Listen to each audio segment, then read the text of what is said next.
Welcome to How We Money, brought to you by Māori Millionaire and ANZ, a 6-part series designed to help you make better money moves and achieve your financial goals. Each month we'll drop a simple, practical episode to help you build confidence with your cash. Māori Millionaire and ANZ care deeply about financial wellbeing in our communities, which is why we want you to not just listen, but to take action. If you do one positive thing after every episode, that's 6 powerful steps forward. Let's get into it. No mai haere mai e te whānau. Welcome to our first episode of the How We Money series. Today we are sitting here with Iyia Liu. No mai haere mai e hoa. Welcome to the series. Thanks for having me. I'm so excited for today's kōrero. Before we dive into it, do you want to just introduce yourself to our audience? Okay, so my name's Iyia. I am 32. Do you need to know my age? I don't know. I have spent the last 10 years starting, scaling, growing different types of businesses. My first one, Waist Trainer, Lux Fitness, Celebration Box, Title Hair. Right now I'm doing consulting called Make It Happen. And yeah, you probably would say I'm an entrepreneur. Yeah, serial entrepreneur, like you've done a lot, and I've always looked up to your business journey, so I'm really excited to be sitting here with you today and just unpacking a little bit about like your mindset behind the things that you've done. Do you think, like, what is your thoughts on like money mindset, and how have you been able to achieve the things that you've been able to do using your mind? So I'm from an Asian family. I don't know if you've got a lot of Asian friends. You? No. Okay, great. So Asian people, they really like money. They like saving money, and they don't like spending. Like if you knew my grandma, she would want me to save everything, and she wants you to eat every last bite of food. Like they're very scared of wastage because back then, I think when my grandma was little, my parents were little, China didn't have much. So I grew up with this mindset of like, got to make lots of money, can't waste any money, and be very cautious of spending. So I feel like throughout my childhood, teenage years, up until uni, I was very cautious. I would put every dollar, so it would work, hospitality. I had so many jobs, hospo, promo girl. I was doing catering. I remember I delivered a meal to John Key once. That was like the highlight of my career back then. So I would save every single dollar. Eventually, I remember I saved up to $6,000. I had $6,000 in my bank account. I must have been about to finish uni. And I didn't spend all of it on my first business, but I definitely used some of that to start a little side hustle. So I was very, very cautious, but then I knew that there was something that I was saving for, whether that have been, I know for some people it's a house or it's, what else do people want? House. Cars, Cars. handbags. Well, no, see, I feel like cars and handbags, and I wouldn't say that's something that you're really trying to save for to make your life, improve the quality of your life. So I'd say maybe investing in property or putting money away for shares or starting a business, like ways to amplify what you're already making. I love this, and I think it's so relatable, especially for me, growing up with Māori culture. We're very much the same, and I think there are so many ways that scarcity plays out, and I used to be the exact same, where I would just like hoard my money. There's been two ends of the spectrum, like one end where I was like very frivolous, but then there was this other end where I would just like hoard my money because I was like, well, I never want to be broke, so I need to just like hold on to everything. What were some of the steps that you took to, starting a business is quite scary. And for a lot of people, they want to, they have these big dreams of doing it, but they let this fear stop them. So I would assume that you also experienced fear starting something new, especially with the upbringing that you've had. Like what were the steps that you took to, change your mindset and to go like, actually risk could potentially do something good for me. And in order to achieve something, sometimes you have to take a little bit of risk. I guess growing up, there's like the set plan. You are encouraged to go to school, go to uni, get a good job, climb the ladder, get married, uh, all the other things. And I feel like when I left, so I went to school, went to uni, got out of uni, I couldn't get a job. Like no one would give me a job. I applied for so many jobs, and I remember thinking in my head, like, I think I'm smart. I know I'm hardworking. I believe I can do something more. Like I believe I can be successful. But no one would give me this opportunity. So I sort of actually just had to find side hustles. I started off by buying bulk lots of clothing from Trade Me. I would style them on myself, relist them. make $20, $30 a piece.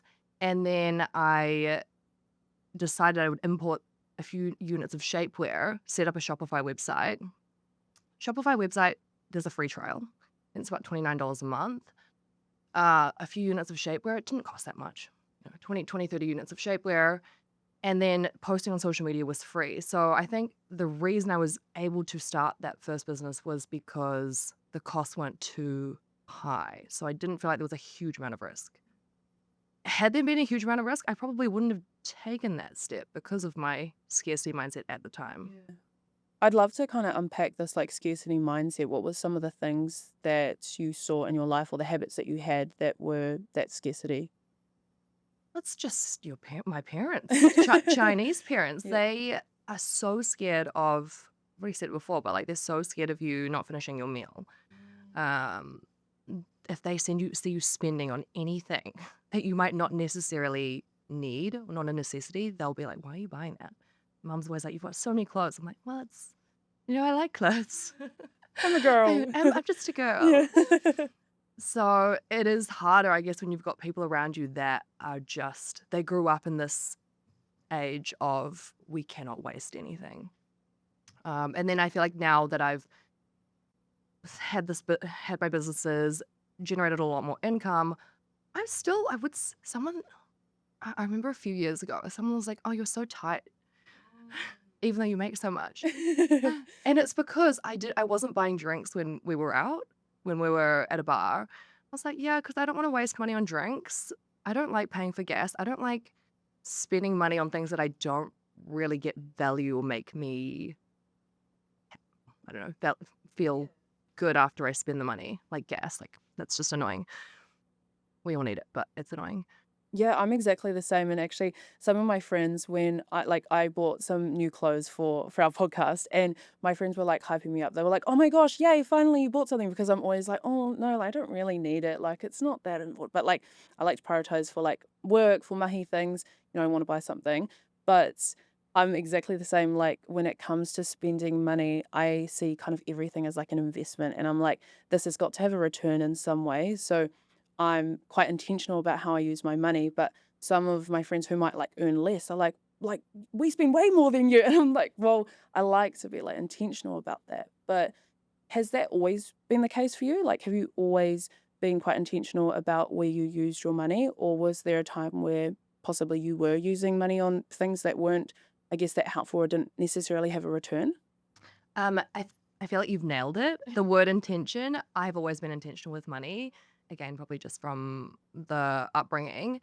But you're so right. Like, you learn through trial and error.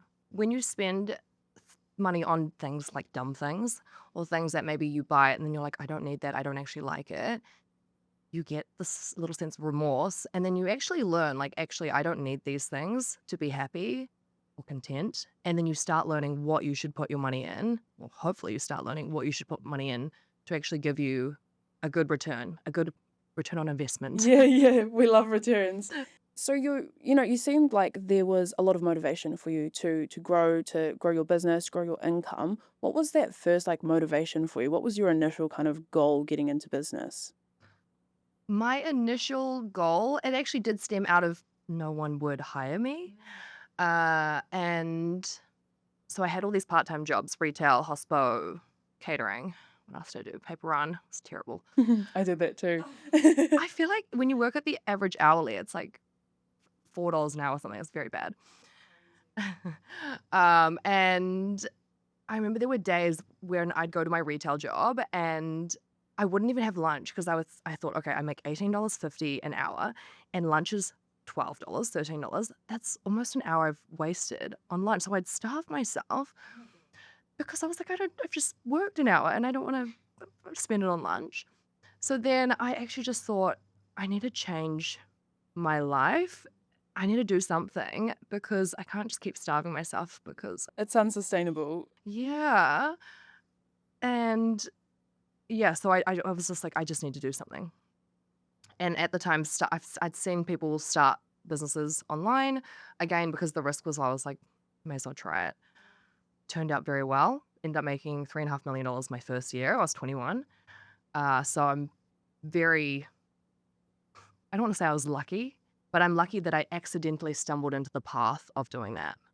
That's absolutely crazy to, like, go into a business thinking, like, "I can't no one's hiring me. I just want, like, $300 a week," and to grow to 3.5 mil. Like, that's something that I think a lot of business owners might not necessarily experience. Like, some people will spend years and years kind of, slaving away at their business, trying to build it before they're able to even experience maybe their first, like, 50K or 100K year. What do you think the mindset was that supported you to be able to, like, scale in such a huge way? I feel like the main thing was finding out what works, a combination of things that work. So for me, it was influencer marketing, social media marketing, paid ads, that sort of combo. And once it works, it's like a system, right? And then you just increase and increase and increase your marketing spend, or yeah, just push it forwards, all through trial and error. And I feel like back then also I was 21, no kids, no, not a lot of things. Like I had a lot of time to dedicate to this. Not to say that you can't do it with kids. Like I've got 2 kids now, still running the businesses and companies. Just definitely less time now. So if you've got no kids, it's a great time to do something. So, you where did you learn this stuff? So, most people don't even know what, like, influencer marketing is or how to do these things. Where did you go to learn this stuff? It was actually just through trial and error. So I mean, I went to uni. I studied marketing, business, got a business degree, but it's a lot of theory. So what I found was very useful about uni was this: they teach you the psychology of why people buy. It's very important. But then putting the tools in action, that was all through trial and error. Yeah, there's definitely a system to it, but yeah, just through learning, just doing yourself. So I feel like you've gotta have a lot of grit to be able to do that because, in my experience, you can try something, you can fail, fail, fail, fail, fail, fail, fail before something actually works. Did you experience that at all? Like, did you have those failures before the success happened? Or was it like you just started and it was like, boom, like you made 3.5 mil? Like, what was that like for you? What was that initial year in business like?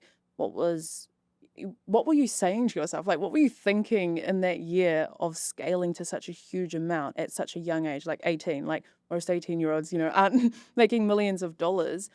Do you think that your thoughts, your mindset, the things you were telling yourself or believing in yourself possibly, do you think those things had an impact on being able to scale that quickly? It definitely is a mindset. I feel like it's this belief that you are destined for something else, or like there is something. Yeah, you can do something big. I don't know where I had that, I guess, mindset from. I don't know if it's from schooling or from family, but believing in yourself, I guess that's the key part, right? Mm. Have there been moments where you haven't believed in yourself or you've maybe experienced things that possibly didn't turn out well in business that you were like, oh, maybe I should give up or maybe this isn't worth it? Or have you experienced that? Definitely. I mean, anytime there's like a downturn or you're trying out methods, like in your mind, you're thinking like, if I do this, this will work, and you don't get the same outcome that you thought, and then you're doubting yourself. I mean, even this week, I've had something like that happen. I was planning this huge launch. It didn't execute quite as I thought it would, and it didn't generate as much revenue as I thought it would. And then you are sitting there going, oh my goodness, I've planned all these things with this, and it's not gone to plan. So, definitely. But I think you just have to continue to push through.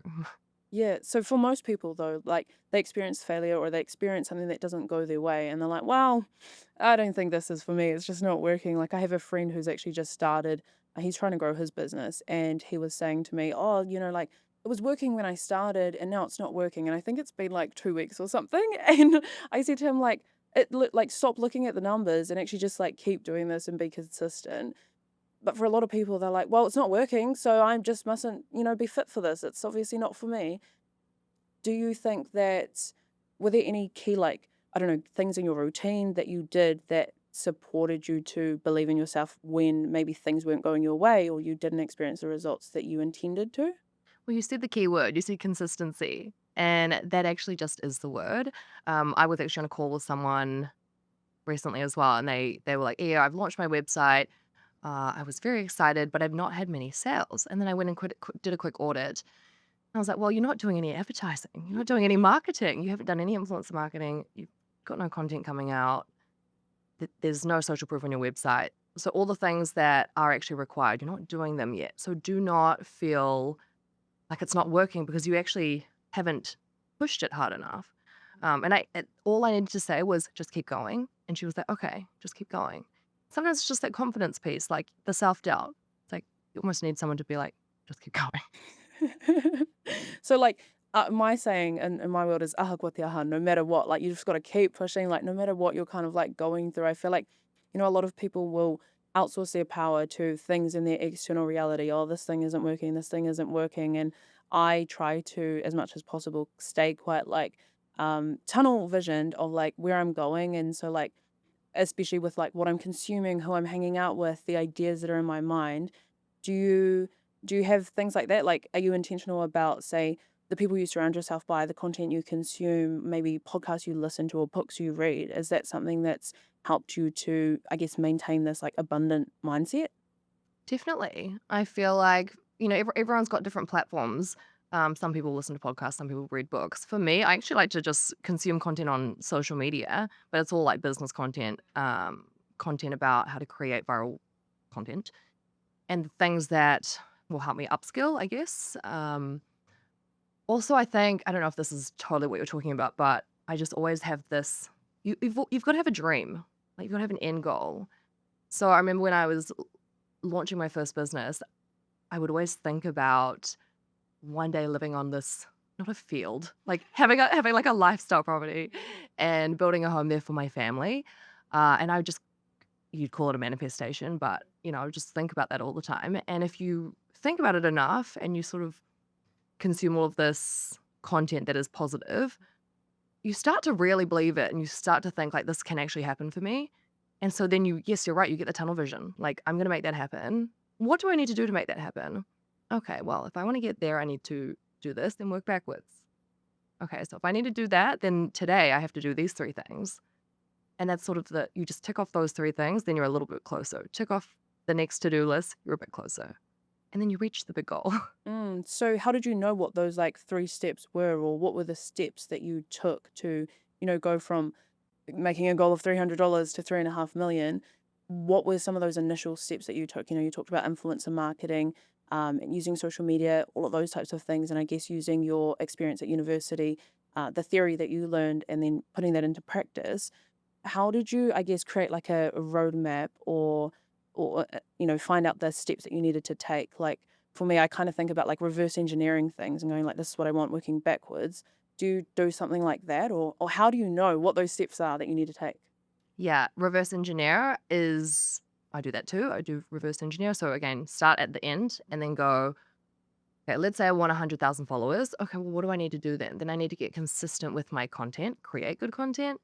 What does that look like?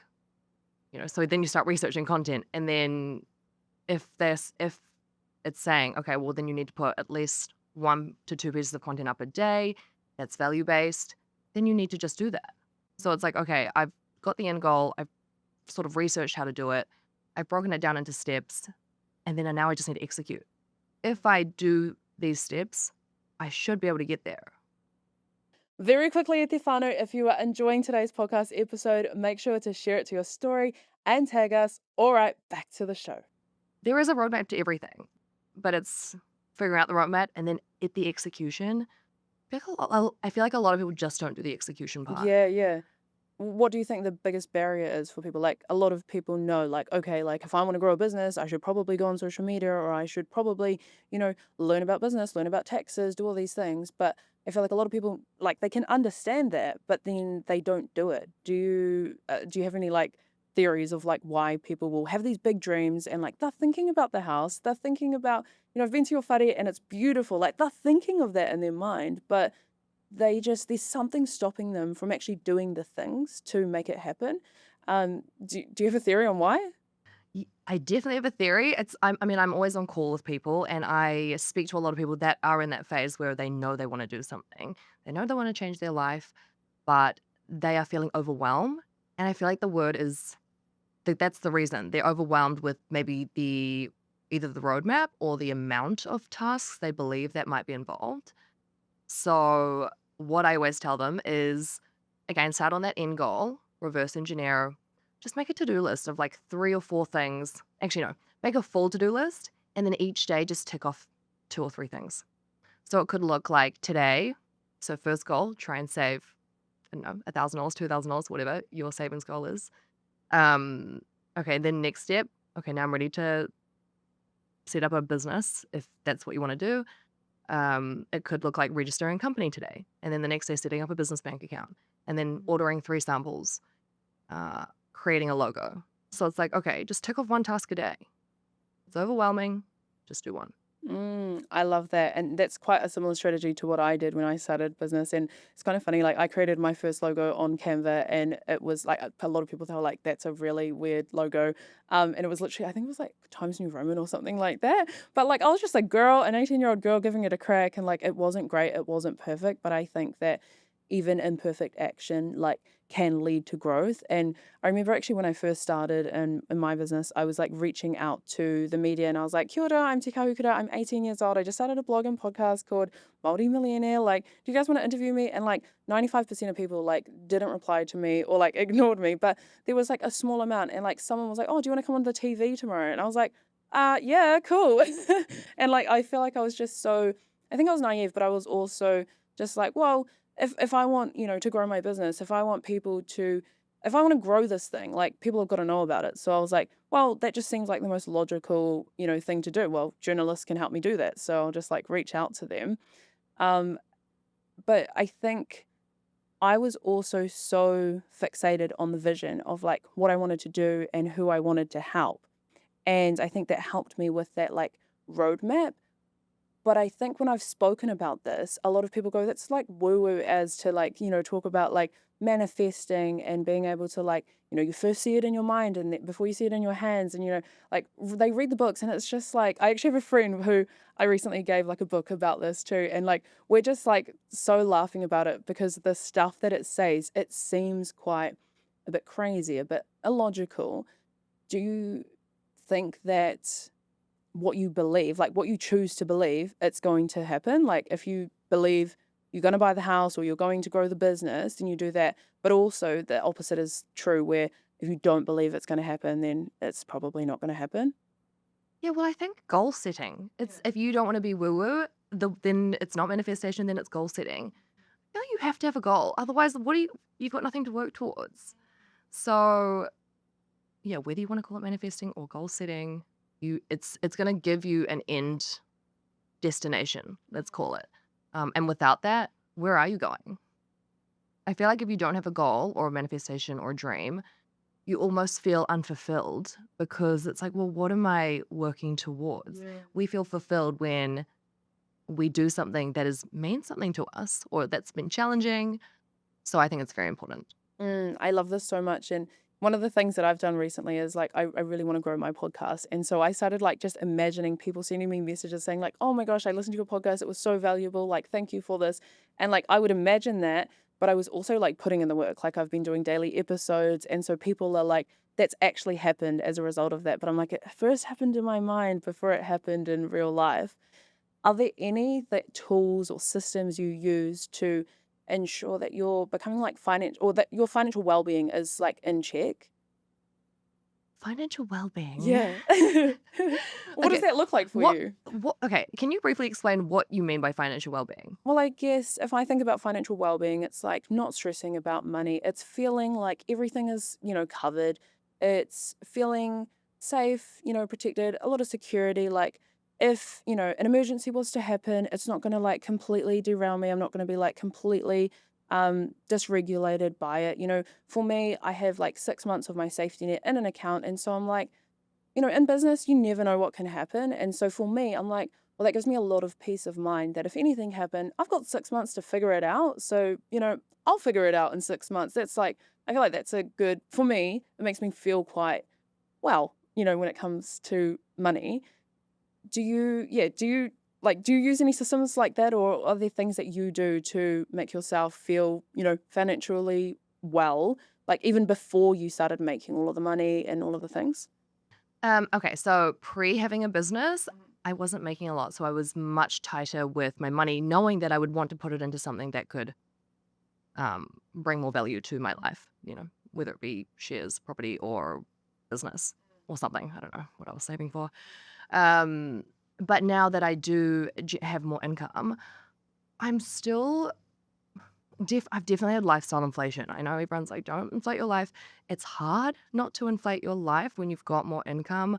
I don't think it's a bad thing to upgrade your life a little bit because, firstly, otherwise, what are you working towards? What are you working for? It would feel pointless to work so hard and not have any upgrades, but also not being silly with your money. Again, thinking about value spending, return on investment. If I spend this, am I going to feel happier? Am I going to feel more relaxed? So for me, I felt quite happy putting my money into our family home. Again, some people say it's not the best financial decision, but for me, it's like an emotional decision, I guess. And then also, I love spending money on a holiday. Again, I work hard, and that's what I want to put it towards. It brings me joy, but I won't spend frivolously on random stuff because if I don't get a lot of joy or value out of it, I will actually feel remorse, like buyer's remorse. Yeah, yeah. I've had that so many times too. Like when I've made an emotional decision about something, like someone will say, for example, drinking for me, like I've just realized lately that like buying alcohol for me isn't something that I value. And I went to the Molly concert and it was there that I realized like I had spent, I think it was $50 on alcohol and I just like sat with it and I was like, I actually feel like that was just such a waste of money. Like it didn't make me enjoy the night better. I can enjoy the night sober. And so I'm like, okay, cool. Like, I'm not going to hate myself over it, but I'm going to go, okay, cool. Like, I'm not going to buy alcohol at my next concert. I'm not going to do this anymore. Are there like reflective practices that you do? I know a lot of people like journal. Like, do you do that, or do you sit with yourself and go like, oh, like I noticed I spent money on da da da da. That didn't really, align. So I'm going to change things. Well, yeah, I guess I do. I don't physically write it down, but I just keep tabs in my head. Yeah. Like I've noticed over the years that if I buy cheap clothing, that I will probably just get rid of it after a few washes if it goes bad quality. So I'm like, actually, you know what? Just spend a little more on the clothing item and you'll get more wear out of it. You'll keep it for years, like 5, 10 years longer. I don't know if it still fits me then. um, but you just start to learn these things and you start realizing over time, I shouldn't do this and I should do this. But I feel like you can only tell through trial and error, I guess, of spending. I feel like a lot of people they have these big goals, they say, "Oh, when I win lotto, I'm gonna da da da da da," and they're just like quite fixated on like when this kind of thing happens. But I feel like in the meantime, there's a lot of financial like self-sabotage that they're doing. It's like, oh, it's only $20. Like I may as well just do it. But it's like to me, I'm like $20, like that could be used to like, it doesn't seem like that much money, but I think of these like $20 so many times adds up. Do you think what do you think about like financial self-sabotage and people who I guess have these big goals but their actions just aren't aligning? What like action steps would you give them to I guess stop that from happening? It starts with awareness, right? Number one, being aware that you're actually doing this and you are, yeah, spending these little amounts on silly things that you don't necessarily need. And then if you know that you have very poor self-control, I would put the money somewhere that it's just harder to access. So me, sometimes I have poor self-control. I either put the any spare funds in a separate bank account or maybe shares or just somewhere where I cannot easily instantly take it out. Yeah. Um, you might want to automate. Let's say you get a weekly pay, you might want to automate some of your pay towards somewhere that you cannot easily touch. That's yeah, I feel like that's the best way if you don't have great self-control. I actually linked a financial wellbeing quiz down below for everyone who's listening. And I actually did the exercise last night and it was quite cool to see. So basically, what it does is it will give you like a score out of 100 and then there's like an average for your age range. And I thought that was like quite insightful. So I feel like if maybe you're not into journaling or whatever it is, but you just want to build a little bit of awareness, I would definitely recommend just checking out that quiz in the show notes below. So I feel like for a lot of people, like doing a quiz like that would be quite an easy way to, I guess, assess their financial well-being. What are some of the ways that you assess your financial well-being or check in with yourself? I don't know if I necessarily have like dedicated chickens. But if I know that I'm spending money on things that don't bring me joy, don't bring me value, I start to feel guilty. So I don't want to feel guilty. So firstly, I just will try not to do it. Doesn't always work. I regularly audit things like subscriptions. I go through my accounting software. I mean, I feel like most people won't have accounting software, but going through your bank statements and just having a look at what you've spent and going, okay, maybe tallying it up and going, did I need to spend that? Anything I can pull out, anything I can stop doing or reduce. Um, and also, okay, are there any ways that I can maybe generate more income? Can I do contracting for someone? Can I offer a service? That's if you've got spare time. So yeah, reducing expenses, increasing income, putting it away, not spending frivolously. Is that the word? Having awareness of all of this. I feel like that is probably the key to all of this awareness, and then actively taking action to reduce your costs that you don't necessarily need, and also finding ways to maybe increase income if you have that capacity. I love this. One of the things that, when I first started my financial journey, I was so overwhelmed by like how many numbers there were and like, spending money on this. And I avoided like actually doing it because I was like, I already know I am not spending my money where I should be. I already know that when I do this, it's going to show me that I'm broke because I'm spending all my money in the wrong places. So for a long time, I avoided doing it. Do you think like what would you say to someone who's also in those shoes where they're like, well, it's I don't really want to know the numbers because it's kind of scary, but then they also want to be better? Is there like a little pep talk you could give them to like sort their stuff out and actually just run the numbers? I mean, firstly, I'll say I get it because often I am scared to look at my numbers sometimes as well. But the longer you don't look and the longer you stay unaware, the less control you have over your situation. So you just have to look. If you really want to make a difference, you just actually have to have a look. You might not do it every single month, but maybe a few times a year, go through your bank statement. Just look at it, and you will find subscriptions and things that you. Yeah, yeah. I find that like the more regularly I do it, it's actually less overwhelming because there's less stuff to do. So like if I'm doing it every month as opposed to like every 6 months, then I also have more time to like integrate my reflective practices. So if I'm like, oh, okay, like this month I didn't really like how I did da da da da da, then like next month I can make the change. Whereas if I did it like 6 monthly, it would be like 6 months of like really bad habits instead of just like, okay, 1 month, and some people might just do it weekly. One of the things I did when I first started my journey was actually doing it daily. Like every single transaction I made, I would track like, how does this make me feel? Was this a good investment? And yeah, like really tuning into how it made me feel because I think for a long time I would just swipe, swipe, swipe, and I wouldn't really think about, do I feel good making this purchase? And one of the challenges I had was being like a people pleaser. So someone, friends would ask me, oh, do you want to go to town? And like, even if I didn't want to spend the money, I would still do it because I was like, well, I don't want them to not like me. I don't want them to, whatever it is. Have you ever experienced that? Like keeping up with the Joneses or feeling pressured by your peers to do things that you might not necessarily want to do? And what were some of the things that you did, if that were the case, to say no? Yeah, I totally get that. I feel like I'm quite strong-minded. So if somebody wants me to do something and I really don't want to do it, I'll actually just say I don't want to do it. But I know my husband is, oh, don't kill me for this. He's very like, oh, okay, we'll just go along with it. So I don't know. For me, it's easy to say no if I don't want to.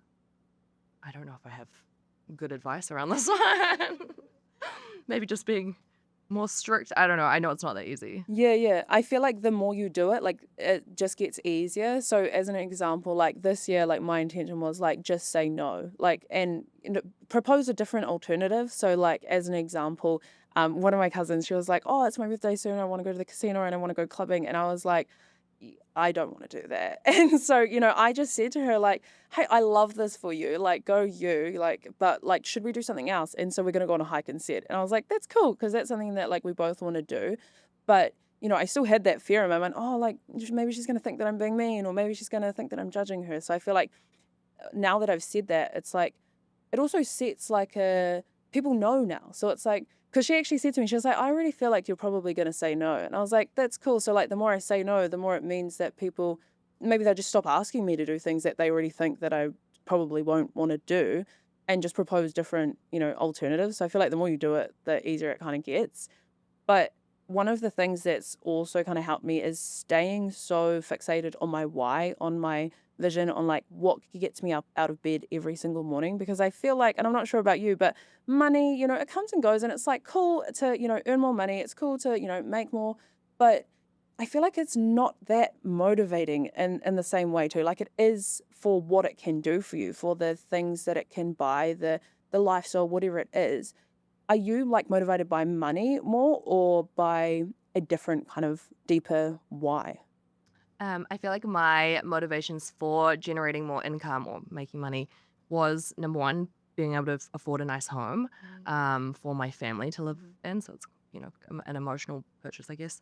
Another goal of mine is just to be able to go on a holiday once a year. That would be nice. And then be able to give my kids a nice upbringing. So that's might be putting them in a good school, living in a nice area, just being able to, afford like the essentials. Beyond that, I don't really care about making much more money. Yeah. So everyone will have their own specific goals. But I feel like most people are not just motivated by the money. There are these things that we want. Yeah. Financial security, happiness for our family and kids, I guess.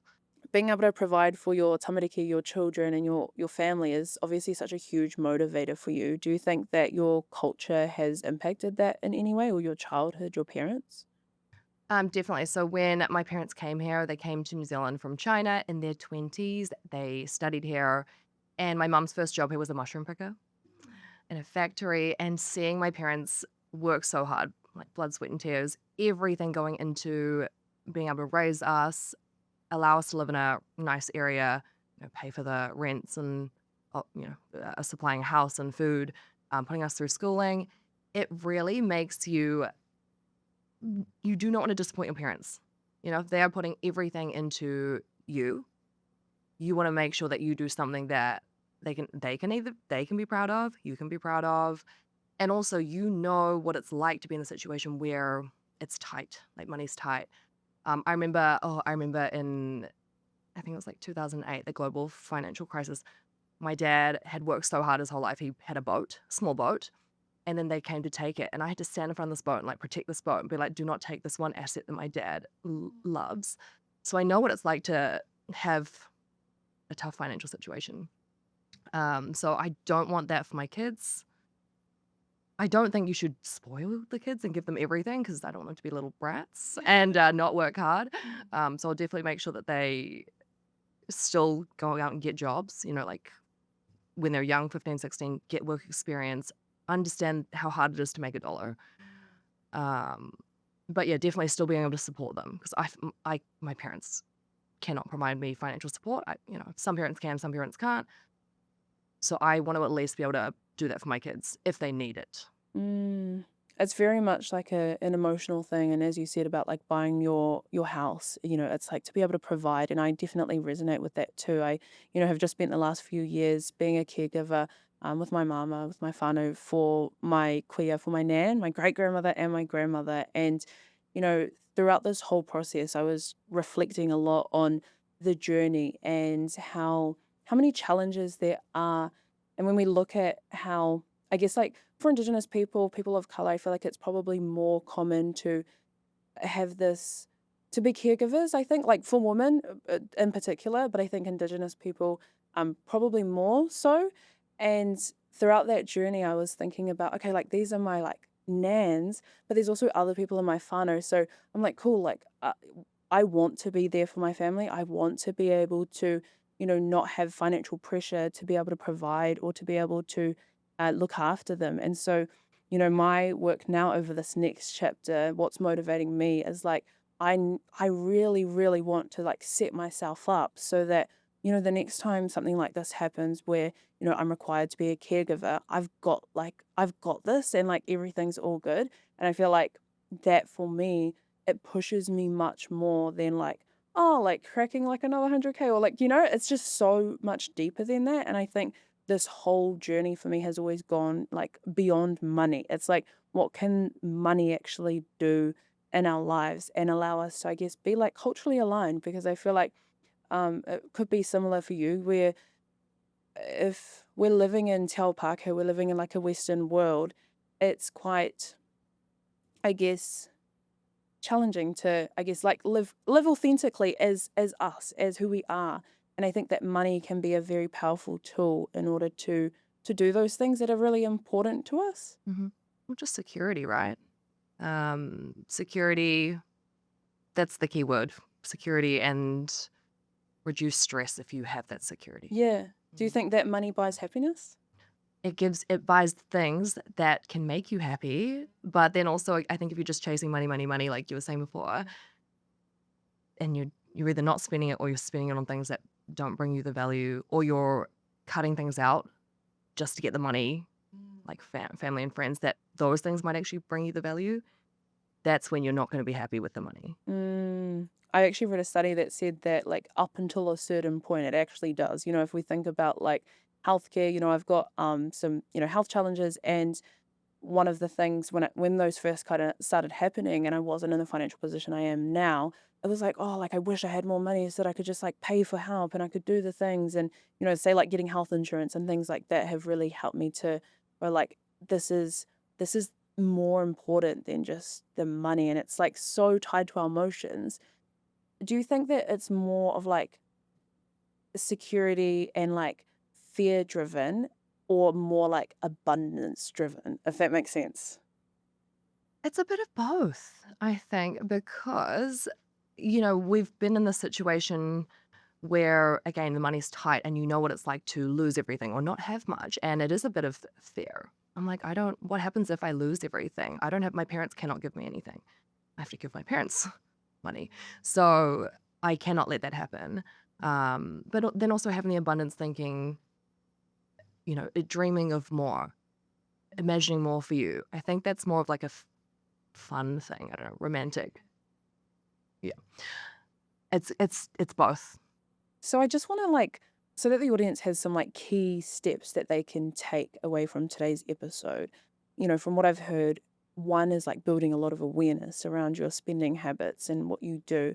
Running your numbers, like making sure you know your numbers, you know your finances. You spoke about, basically locking your money away in places where you can't touch it. So, for me, that's KiwiSaver. I love how it's locked up and I actually cannot do it. A lot of people hate that, but I'm like, it's cool because it means I literally cannot do it unless I'm buying a house or retiring. And so that's a big thing for me. But, you were talking about shares, property, a business.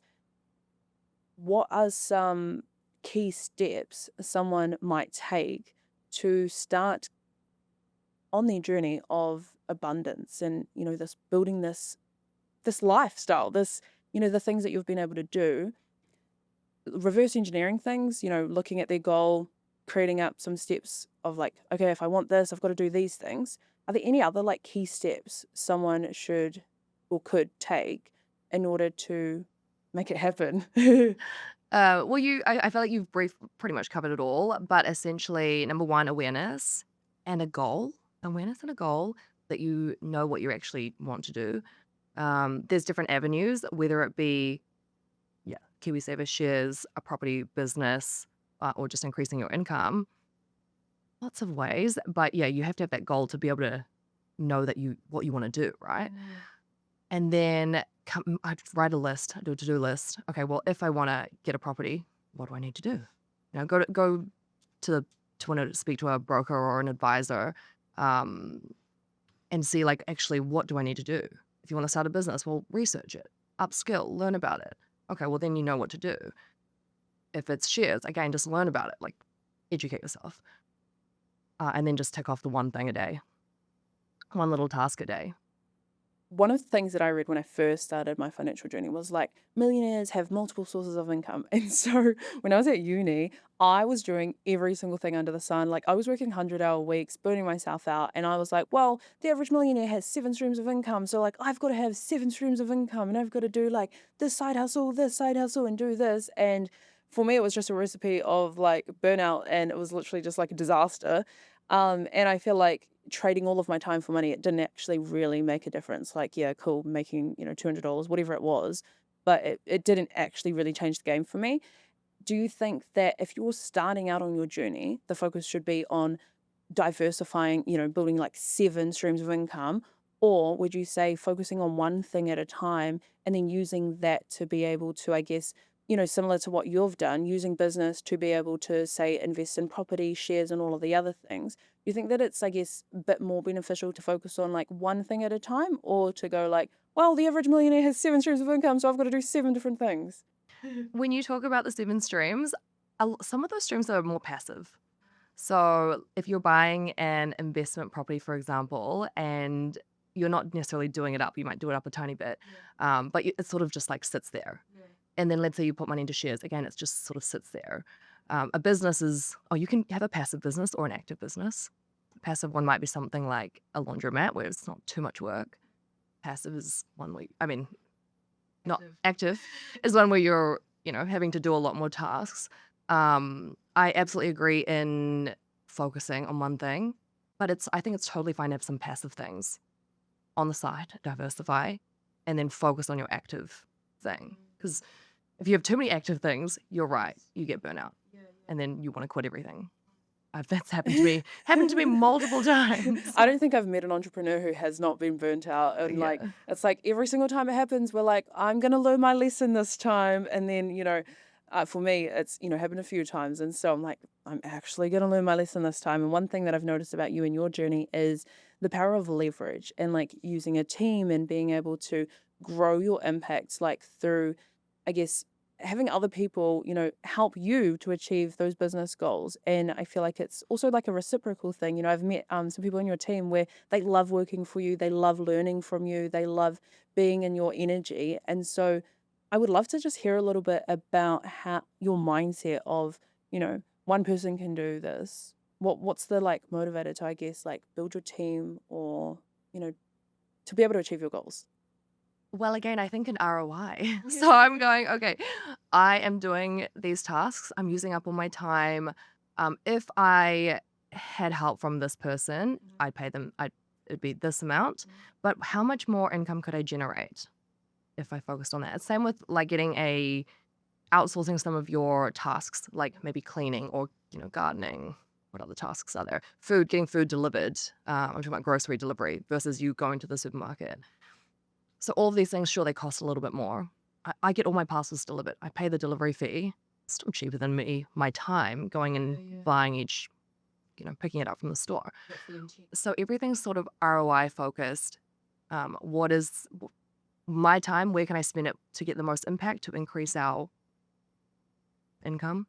And can I outsource anything that maybe necessarily? Yeah, yeah. So I in my life, like I do that, like not every single week, but if, I'm a bit busier, I will like pay a cleaner to just like help me out. And I think that some people are like, what the hell? Like, you're 22, like, why do you do that? But I'm like, it just means that like I like working I work from home a lot. So I'm like, I like having a clean space, and it just helps me to be a bit more productive. Uh, for a lot of business owners though, being able to like hire a team and like build that requires like a next level mindset when you're thinking like, well, this person's relying on this income in order to pay their bills. Have you ever experienced like fear with that? And if you have, what is your mindset to be able to like shift that, to go like, actually, things can work out, yeah, have you experienced that fear? Definitely. I mean, as a yeah, every business owner will be experiencing that. Oh, what if we don't generate an income this week, or something happens and I can't pay the team? Hopefully, you've got some sort of backup, a little bit of either funds you can dip into or something just to be able to keep them going. But yeah, if you're just trying to start to hire your first person, the first person could be a VA, or contractor, so it could be a few hours a week. It doesn't have to be a full timer. So I feel like that's the best way to ease yourself in. So just starting small and then like building from that. And you think, so if, say for example, you had a VA and they maybe just did like 5 hours a week or something, but you're able to spend those 5 hours growing your income, and then from there you're able to like maybe hire someone for 10 hours, and it just like has a snowball effect. Yeah, so VA is a virtual assistant. Totally. So just try them for a little bit, see how it works. If they're freeing up 5 hours and you spend 5 hours getting clients or doing something that's making an impact, you might up them to 10 hours and then you've got more time to do things that create an impact. When I'm listening to podcasts of people I'm, inspired by, one of the things that really inspires me is hearing about mistakes and like failure. And I think that when you experience those things, it can feel like a personal thing. It's like, well, I suck, and I've definitely made my fair share of mistakes in business, mistakes with money. And I see it as a blessing, and I see I'm quite spiritual, and so I think that everything happens for a reason. And I'm like, I messed this up because I needed to learn this lesson. What's your mindset about failure? Like, do you experience it? How, if you do, how do you? And I'm not saying you're a failure, but like, are there things in your life where you're like, oh, that didn't kind of work out? Mhm. All the time. Things often don't work out as you think. I remember when I first started, I must have been, around 22, 23 years old. And I still remember there was one time something didn't go to plan, and people on social media were talking about how bad I was or the business was bad. And I was very upset because that was probably one of the first times I'd had that feedback or a problem that I had to solve. So I've solved the problem. Then going forwards, every time a sort of problem occurred, fix it. I love this so much. I have learned so much from being with you today. Are there any kind of final words you would share with our audience if they are struggling with scarcity mindset and they want to be able to move towards abundance and achieve some of the things that you've achieved? What would your final words be for our audience today? So I know there's lots of people out there that they want to make a change in their life. It definitely just doing something about it. I know it can feel overwhelming because of the amount of tasks, or you might feel like the goal is so far away, but taking a little step every day, that's how you're going to do it. One little task. I have absolutely enjoyed my time with you today, Iyia. I just wanted to thank you so much for coming onto the podcast, for sharing your lived experience, your success, sharing about your tenacity. I think there's a lot of people who are going to find so much value in today's episode, looking at setting goals, reverse engineering how they're going to achieve it, creating those daily actionable steps that people can take 1% better every single day, knowing your numbers, focusing on the return on investment, all of these key steps. I think there's going to be a lot of people who are like, oh my gosh, you've just broken it down in such a simple, easy, step-by-step way. So I just wanted to say how grateful I am for your time today and for joining us on the podcast on How We Money. So yeah, e mihi ana e hoa. I'm so grateful for your time today. Cool. Thanks for having me. No problem. Your mindset is your money's steering wheel. It decides the direction you go. Take a moment today to notice one belief you're holding about money and ask yourself whether it helps or holds you back. That small reflection is your first money move towards financial well-being. ANZ has some awesome tools to help you on your first steps. Check out their financial well-being webpage I've linked in the show notes below. If you found value in today's episode, send it to a friend, whānau member, or on your story. Make sure to tag us. Kia ora. The information in this podcast is for general information only and isn't financial advice. The views of the host or guests are their own and do not represent ANZ. ANZ and Māori Millionaire does not guarantee the accuracy or completeness of the content and isn't liable for any loss arising from its use. Please seek personalised advice before making financial decisions.